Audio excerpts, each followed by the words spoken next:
The countdown started. 10, 9. The crystal glasses of over 50 guests chimed in our penthouse. My mother-in-law, Brenda, grabbed my husband Caleb's arm.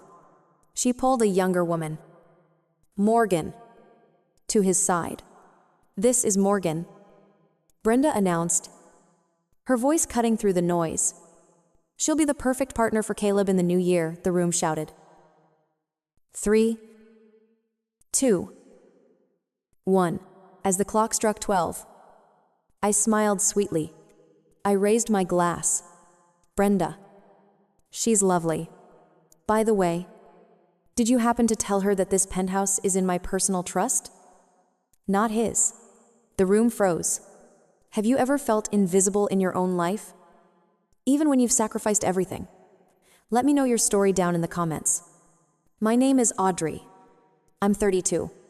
By trade, I'm a historian, an archivist.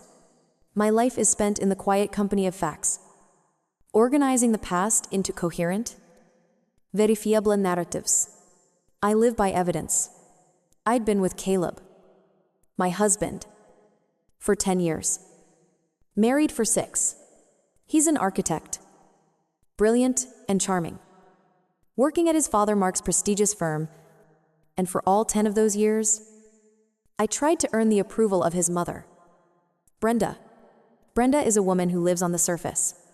As a prominent social fundraiser, everything to her is about image, pedigree, and presentation. I was, and always would be, a miscalculation in her perfect social ledger. She never forgave Caleb for choosing me. The bookworm, she called me. The librarian. At family dinners, she'd pat my hand and say, "Audrey, you're just so reliable." Then she'd turn to Caleb and sigh, "But darling, an architect needs a muse. Someone to inspire his designs, not just catalog them." She never knew. She never bothered to ask that I was the one spending nights in the university library, digging up 17th century French architectural plans to help Caleb with his inspiration.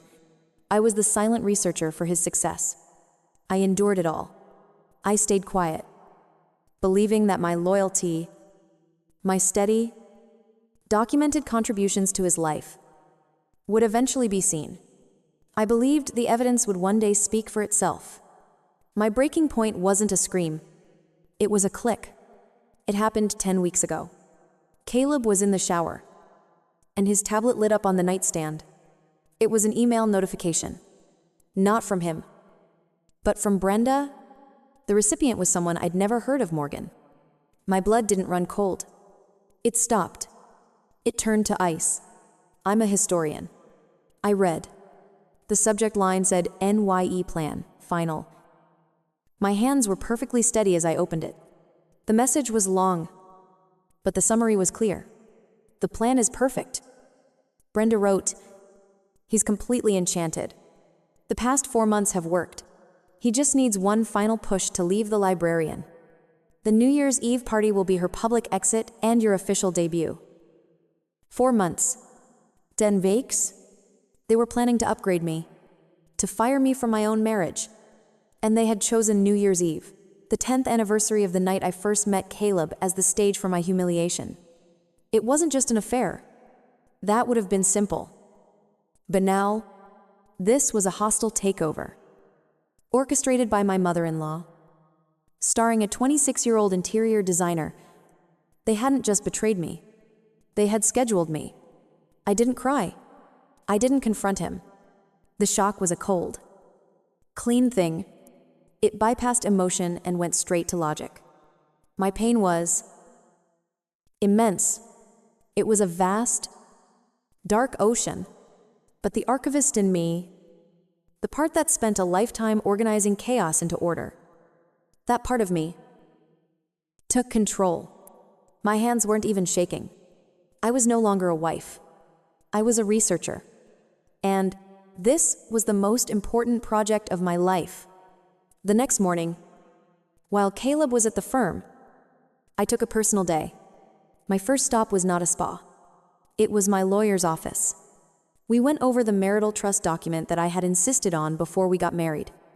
The document that protected the inheritance from my grandparents. The money that had bought this entire penthouse.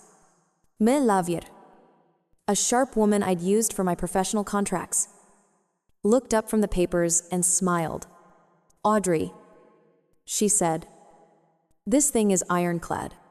He has no claim. The penthouse is yours. The assets within it are yours.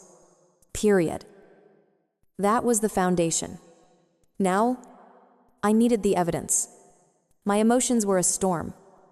But the archivist in me provided the calm in the center. I didn't just feel. I acted. I began to compile. Brenda, in her infinite arrogance, had insisted Caleb add me to the Family American Express card as a supplementary user. She thought it was a gesture of control. She had no idea it was a gesture of transparency. I had full access to every itemized statement. I sat at my desk, the same desk where I'd researched Caleb's projects, and I started a new file. I cross-referenced every charge from the last 4 months. Here was a client dinner at a 2-star Michelin restaurant. On a night, he told me he was working late. Here was a charge for design supplies from a boutique hotel 2 towns over. 7 different charges. I correlated the receipts with his digital calendar. I cross-referenced the locations with the GPS data from our shared family locator app.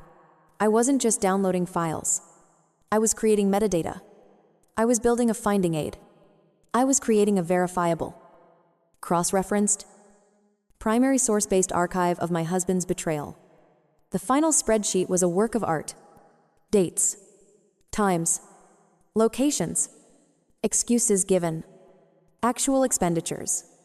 The total came to $22,500. I saved the final file, encrypted it, and backed it up to a secure server. I wasn't a victim anymore. I was just a historian, and I had just completed my research. The case was built. The invitation to the New Year's Eve gala arrived a week later. Not a paper card, but a phone call from Brenda herself. Her voice was dripping with a sickly fady, triumphant sweetness. Audrey, darling, she chimed. You simply must come. It's our biggest party of the year, and I am just dying for you to properly meet someone. A brilliant young designer Caleb and I have been mentoring. Her name is Morgan. I held the phone, my knuckles white. I said nothing. She's just a breath of fresh air. You know, Brenda continued, unable to stop herself. She's from a very prominent family in Boston. You'd understand. People with the right background, they just get things. She and Caleb are already speaking the same language. You'll love her. The click of the phone ending was like a starting pistol. A prominent Boston family. A brilliant designer. Brenda was not just setting the stage, she was polishing the props. But I am a historian. I am professionally trained to verify, to source, and to excavate. I don't trust narratives, I trust records. It took me 30 minutes. Not even. I started with the prominent Boston family. I ran the name through the social registers, philanthropic databases, and historical society archives I have access to. Nothing. No one. A ghost pedigree. Then I looked up Morgan. Interior designer. Boston. Her professional website was slick. It claimed a degree from a prestigious East Coast design school. I ran a check through the university's alumni database. No results. I cross-checked with the state licensing board. Her license was pending. The degree she actually held was from an unaccredited online program. But the real story, the one Brenda never would have looked for, was in the public records. It turns out Morgan wasn't just a fake, she was a fraud. Multiple credit default. A staggering amount of student loan debt she had defaulted on, a small claims court judgment against her in Massachusetts for failure to render services. I sat back, looking at the 2 screens on my desk. On one, the email from Brenda, planning my dismissal. On the other, the financial wreckage of the upgrade. I almost laughed. It was perfect. Brenda, a woman obsessed with the image of wealth and status, had been so blinded by her own ambition that she never bothered to check the facts. She, who judged me for being a bookworm, had been completely and totally duped by a 26-year-old with a good story and a mountain of debt. They weren't just trying to replace me. They were trying to replace me with a trophy. And they had picked up a cheap, gold-plated fake. Brenda, in her rush to get a bargain, was about to be exposed. And I had the original receipts. The night of the gala, I didn't dress like a historian. I didn't wear a reliable beige sweater. I unzipped the garment bag that had been hidden in the back of my closet for 10 weeks. I wore a floor-length silver dress. It was pure, shimmering liquid metal. It was armor. When I walked out of the bedroom, Caleb stopped. He was already in his tuxedo, looking like the perfect architect. He'd been unusually attentive all evening. Probably a preemptive move coached by Brenda. But his eyes widened. Audrey, you look stunning. I've never seen you in anything like that. It's a special occasion. Caleb, I said, my voice smooth. A night for new beginnings. We should match the energy of the party. The penthouse was already overflowing. There had to be over 50 people. A sea of black ties and designer dresses, all clinking glasses and shouting over the music. This was Brenda's element. She thrived on the noise, the performance of it all. And she was performing.